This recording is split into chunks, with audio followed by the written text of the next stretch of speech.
get to discuss things.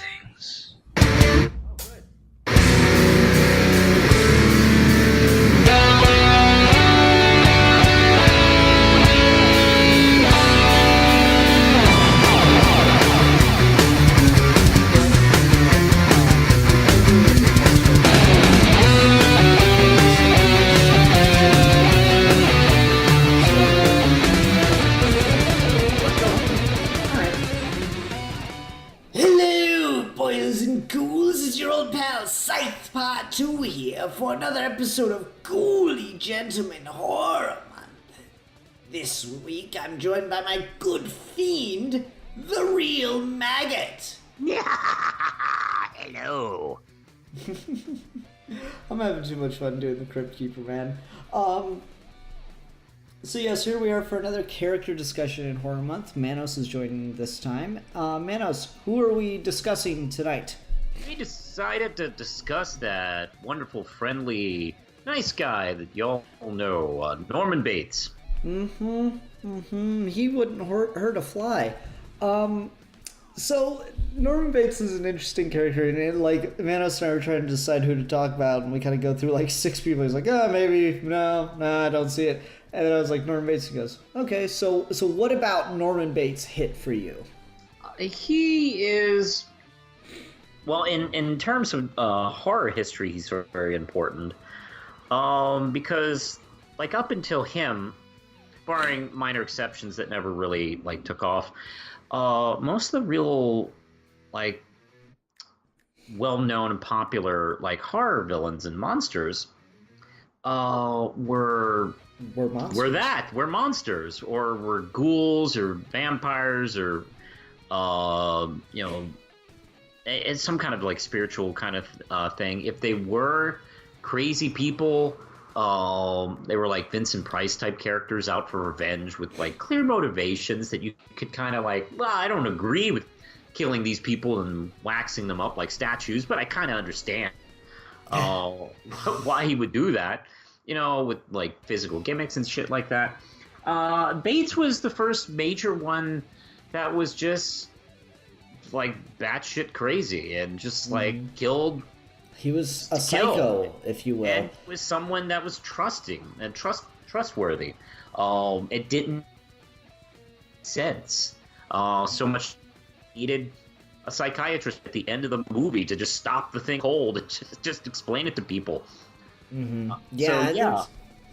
There's definitely a lot of interesting stuff with the history of Psycho, and like that psychiatrist character just wouldn't be there in a modern film, because I feel like audiences are sophisticated enough to get it now, but you needed it back then because there was nothing like it before. Right. The genius of Hitchcock in that way of seeing the target that no one else is even aware of. I also think to defend, I know everybody likes to, including me, likes to, poke fun at the psychiatrist. But there is something kind of cool about that, where it's, the audience has been sitting there and going like, was it the bunny, or was it like, lust, or is he, what's his game? What's he doing? It does kind of explain, over-explain, but it also does kind of build up to that last shot of Norman, where he like kind of gets us into this like realistic place where, hey, there's actual crazy people who have problems and they might kill you, and then we go right back to Norman Bates. With that one last shot. No, I agree. One thing I really want to emphasize is the point you made. It's like he's one of the first big ones that's not a monster or a ghoul or whatever, because I can never remember where I heard it, but I remember watching the commentary for a horror film, and the director said that no matter how freaky or weird or creepy or scary your monster is in a horror movie, nothing will be scarier than a person. That's and right. That's something that has always stuck with me, and I feel like Norman Bates is such a good example of that, because like I enjoy on some level the old 1930s Universal monster movies. They're they're fun, they're campy, they're an interesting little novelty. They're not scary. They're just not. Like, Not anymore, no. and I'd certainly I'd certainly say you could make an argument that they're probably never actually scary, but that's neither here nor there. Psycho holds up. Psycho holds up as like legitimately disturbing and creepy and weird. Psycho feels like the kind of thing that you would hear happened on the news or something, you know? And then like you just would like that. It feels like the story that like 60 Minutes would do an episode on or some shit like that. Yeah. Psycho is one of those films. There's a handful is included where the culture, if you pay attention, if you're kind of a movie geek, without seeing a movie, you know what happens in it. There's several films like that. You know, like Star Wars and Wizard of Oz, and you know, there's a few others. And Psycho is one of them, where you know the shower scene. You know, a couple other things about it. And when I first watched it, I knew pretty much the major bullet points of the movie. And when I watched it for the first time, it still worked. It still creeped me out and got me into that like chilled experience. So I mean, good Lord, it works so well, and that has a lot to do with Hitchcock. It has a lot to do with our actors. Anthony Perkins, obviously, you know, just made that role his own and just owned every second of it. A boy's best friend is his mother. Yeah. Now, it's interesting because this is a character discussion on Norman Bates, not a review of the film Psycho. Yeah. I've never that watched. has to be part of it. Yeah, no, but I've never watched any of the sequels to Psycho. I have not. Unless you count the shot-for-shot remake. And I've also not watched Bates Motel, and very purposefully so, because I've not heard good things about the sequels. The shot-for-shot remake is an odd little curiosity, but I've purposely avoided Bates Motel, even though I've heard relatively good things about it, because why would you bother touching Psycho? You know? Like, I don't understand it. I've heard a lot of good things about Bates Motel. I have not seen it. I've thought about sitting down and watching it, but I just haven't had the time to kind of devote it. I haven't seen Psycho 2 and 3. I like Psycho 2. And 3, I don't know. I don't hate it. I don't love it. It exists. I've never seen Psycho 4, which I think was direct-to-video, which is like, that's a sad ending for that series. And I have seen a weird-ass attempt to spin off the Bates experience with a TV movie starring Bud Cort called Bates Motel. And it was, like in the 80s or something. It was an NBC TV movie pilot for a TV series. And that's been completely forgotten. That's crazy. Yeah. You could probably find it on YouTube. But Bud Cort plays a guy who is a young kid in the mental ward with Norman Bates. And they bonded and had a friendship. And when Norman Bates dies, I guess after Psycho 3 or Psycho 4, I don't remember, he dies and gives him basically in his will the Bates Motel. So he decides to, like, you know, kind of rebuild his life. But everyone's creeped out by the place. No one thinks it's, you know, they think he should shut it down, and it's giving him about it. And he opens it up, and it's like an anthology type of show. The best I can compare it to is like The Love Boat or Fantasy Island, where you have this cast of characters who are in a place, and other characters come in and they have their little story, and then they leave at the end of the episode. That's kind of what they were trying to do with this show. It is stupid. It's very, very stupid. Even ghosts show up. That in so one of a misses plot the line. that so misses the tone of, and like I think that's kind of emblematic of how I feel about just the notion of doing a sequel to Psycho, much less a prequel. Like on some level, I'm willing to accept the shot for shot remake before I'm willing to accept anything else that adds on adds on to Psycho before or after the events of the film, because I mean, just like the shot for shot remake is it's the kind of shit you'd come up as like a film student. It's the kind of shit you'd come up with is like, oh, I'm gonna remake Psycho shot for shot. Well, okay, what about doing something original? I was like, no, I'm really gonna devote Yeah. years of my life to remaking Psycho shot for shot. I understand that, at least. I don't understand casting Vince Vaughn, but I understand that. I don't understand why you would ever bother going back to Psycho. It's kind of perfect, and anything that touches it kind of ruins something about the film, and ruins something about Norman Bates' character, because he has a very definitive arc, and he goes to this point, and like the psychologist says, he's completely reverted into his mother. So going back to change him into anything but his mother, no. Just no, you shouldn't do it. He is his mother by the end of that movie, and that's the lasting damage that he has. And similar to Bates Motel, and I'm sure it's a well-made series and all this stuff, but I don't care. By showing their relationship, you take away from the implicit horror of the relationship, no matter what you show in that series. I can't really speak to that. I don't know. That's how I feel about it. That's why it's always just irked me that it's a thing that happened.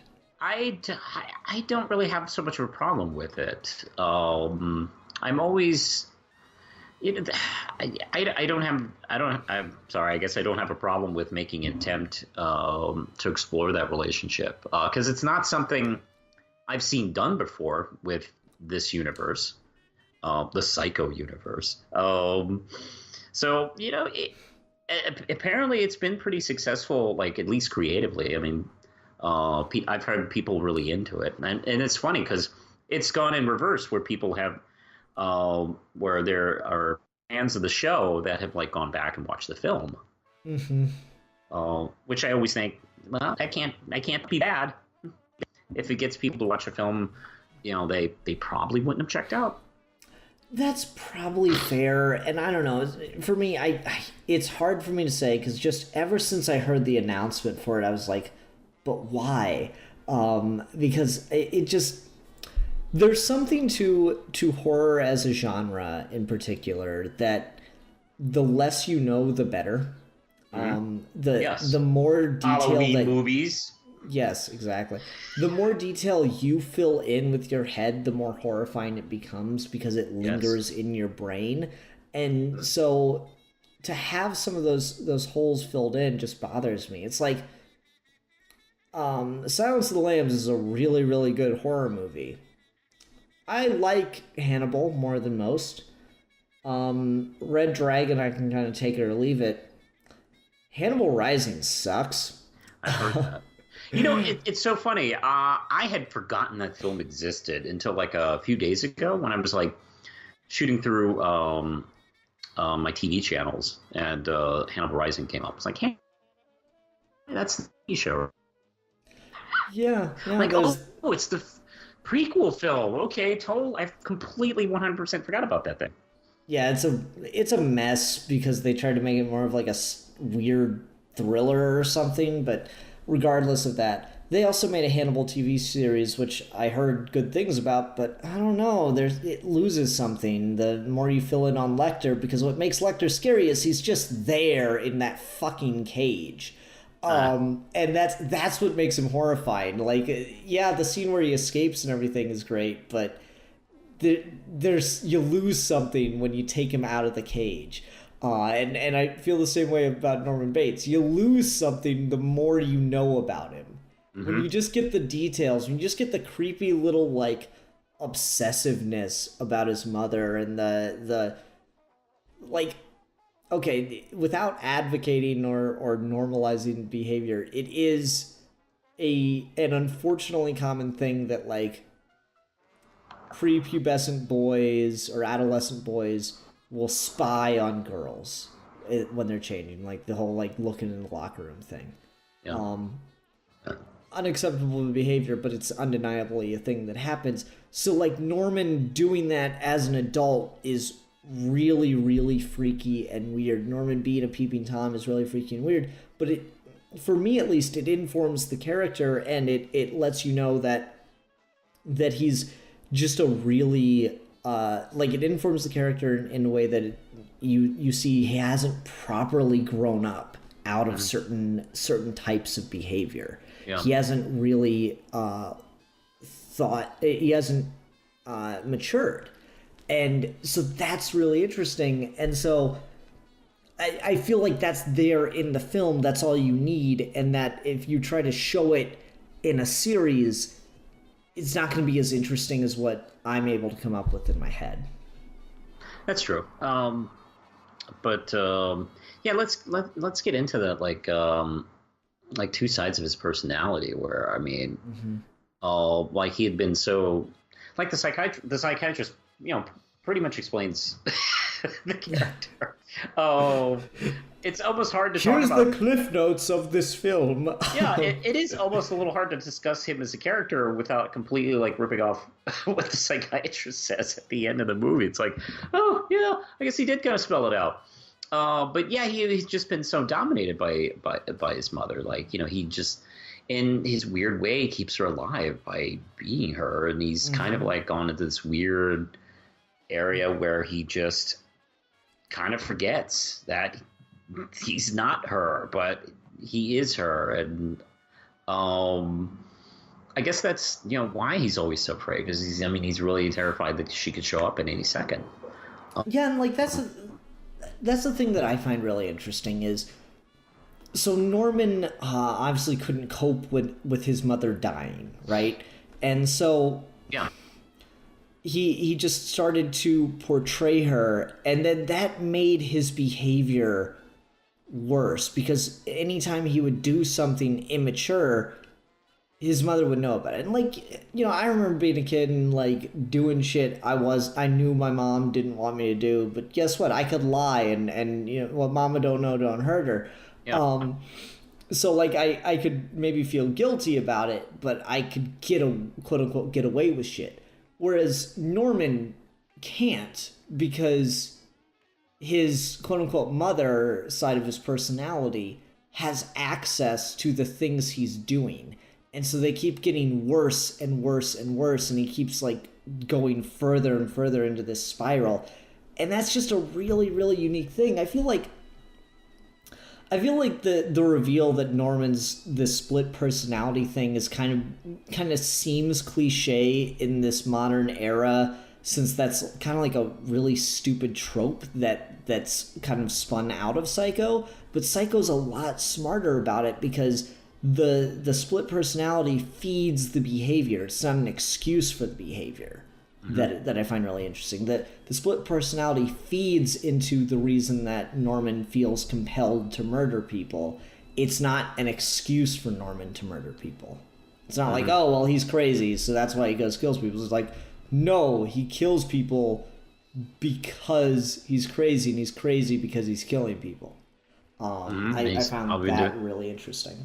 Yeah, he's probably been doing it for a while, and just it's weird.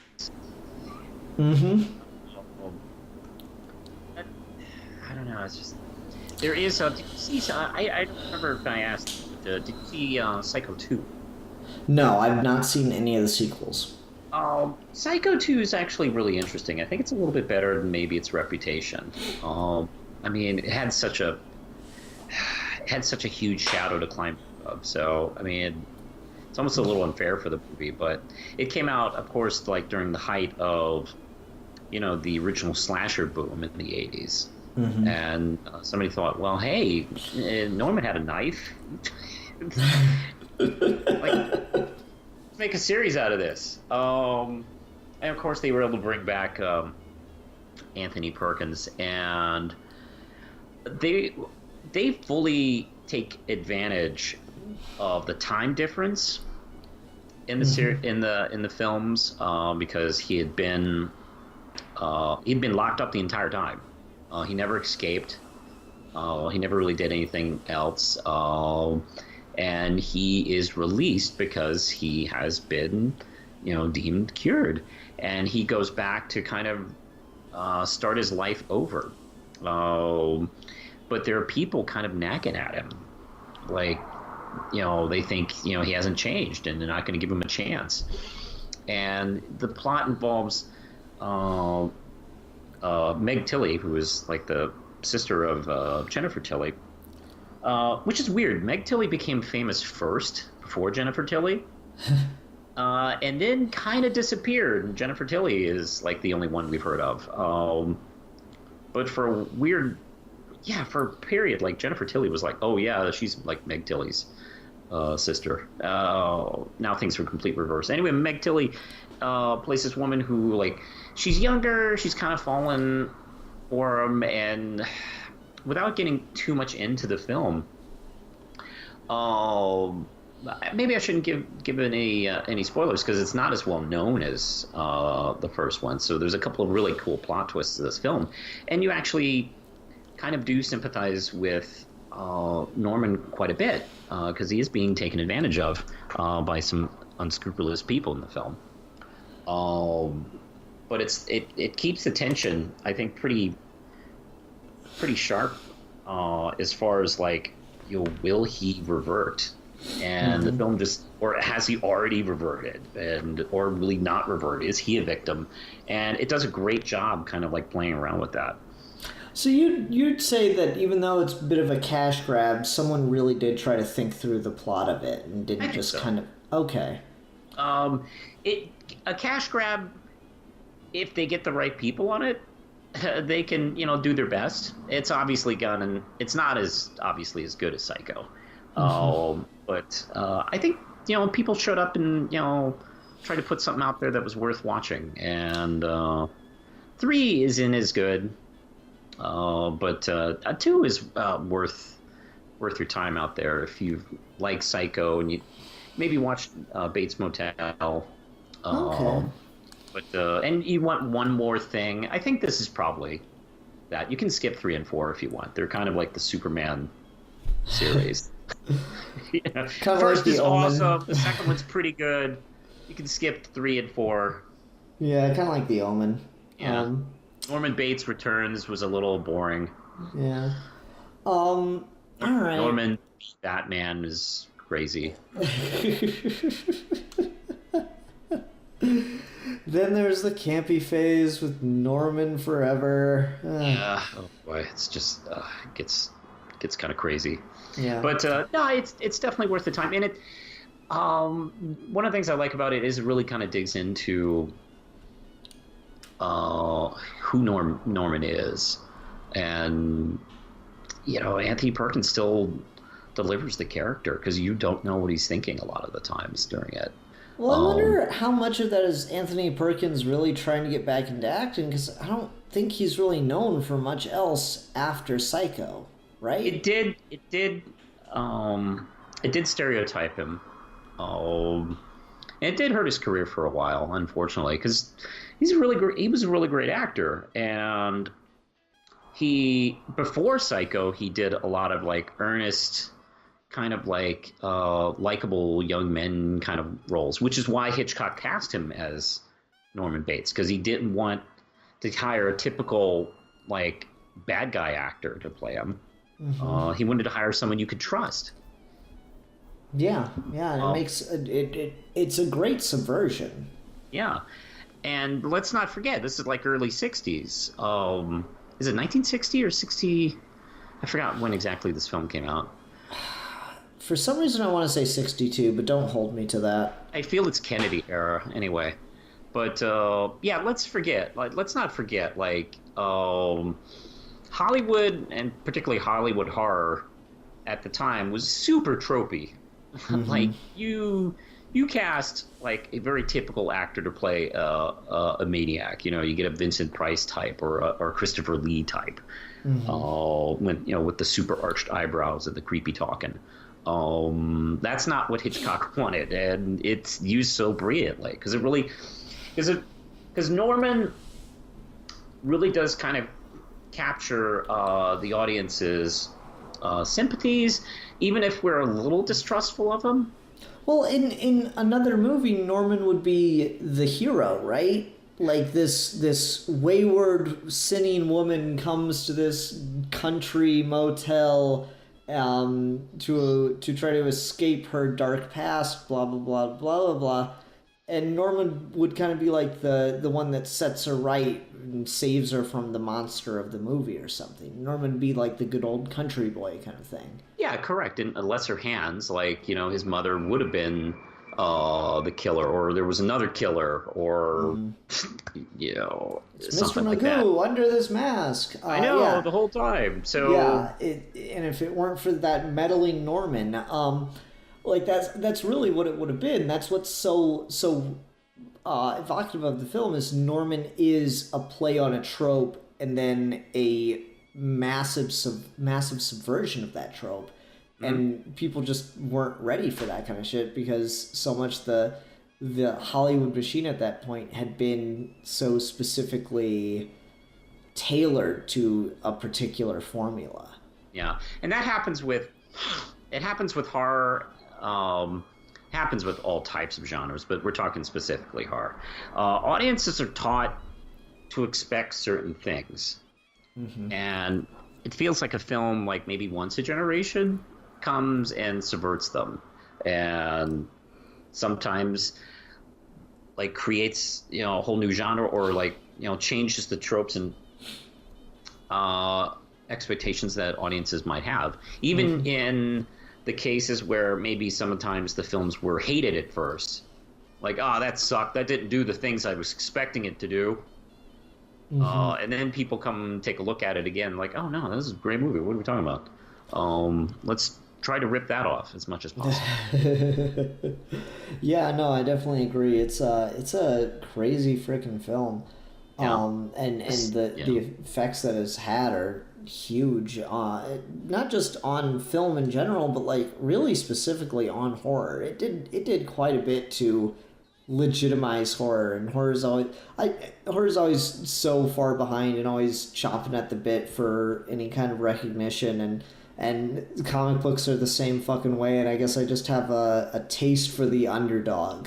When it comes to these kind of different mediums and genres and stuff. Yeah, well, horror is thought of as lowbrow by a lot of Hollywood, especially back then. Like, hey, look, your career's on the skids. Maybe you should start doing some horror movies. Betty Davis, or Joan Crawford. Like, Joan Crawford started doing a whole bunch of horror films after her career started like having trouble. So it was like, oh, okay, yeah, you're done. Do horror movies, and like, no, I mean they're a legit art form, and they can be something more than just lowbrow.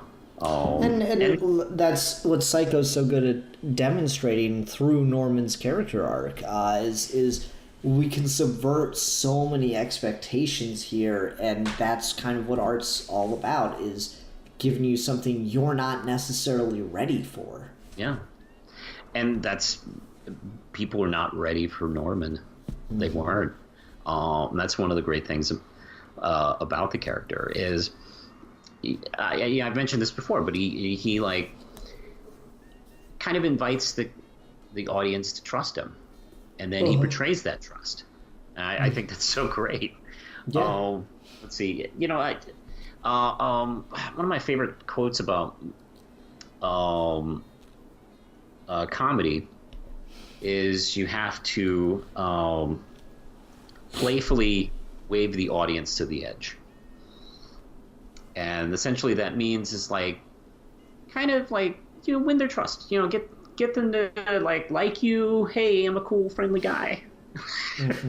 And then you show them the dark shit, when, that's when you take the kids through the crazy tunnel in the Willy Wonka chocolate factory after you think it's a fun, kooky adventure. I agree completely. And horror and comedy have that in common, that it's often about subversion, and just it goes in a very different direction. Yeah. All right. Normally we do recommendations with horror and I'll with characters discussions, and I'll let you go ahead and recommend whatever you want. But I honestly cannot see myself ever wanting to sit down and watch anything else with Norman Bates besides the original Psycho. So I can only recommend Psycho. How about the original novel? I don't think I've ever read the novel. That might be worth some time. Yeah. That might be, if you're worried about, the rest of what Norman Bates, has been done with, I think going backwards to like the novel, which predates the film, I think that would be worth looking at. Okay. That all you wanted to recommend then in addition is the novel, or did you want to recommend Psycho 2 as well? Psycho 2, yeah. The original Psycho film, obviously. Check out the novel. I don't have any opinion on the Bates Motel TV series. I've heard a lot of good feedback from people about it. So if that sounds like your gig, go check it out. But I would also recommend checking out Psycho 2. It is surprisingly better than what people might think it is. Unlike American Psycho 2. Oh yeah, it's not American Psycho 2, yeah. One of my favorite, just this, nothing about anything, but I watched Dexter, and one of my favorite things in Dexter was he would give aliases from time to time, and so he'd always pull shit like, what's your name? Norman Bates, or Dr. Patrick Bateman. I was really appreciate that. All right, everyone, thank you very, very much for watching. Until next time, I am the philosopher. And I am the realist. And we are your ghouly gentlemen, and we will be discussing things from beyond the grave.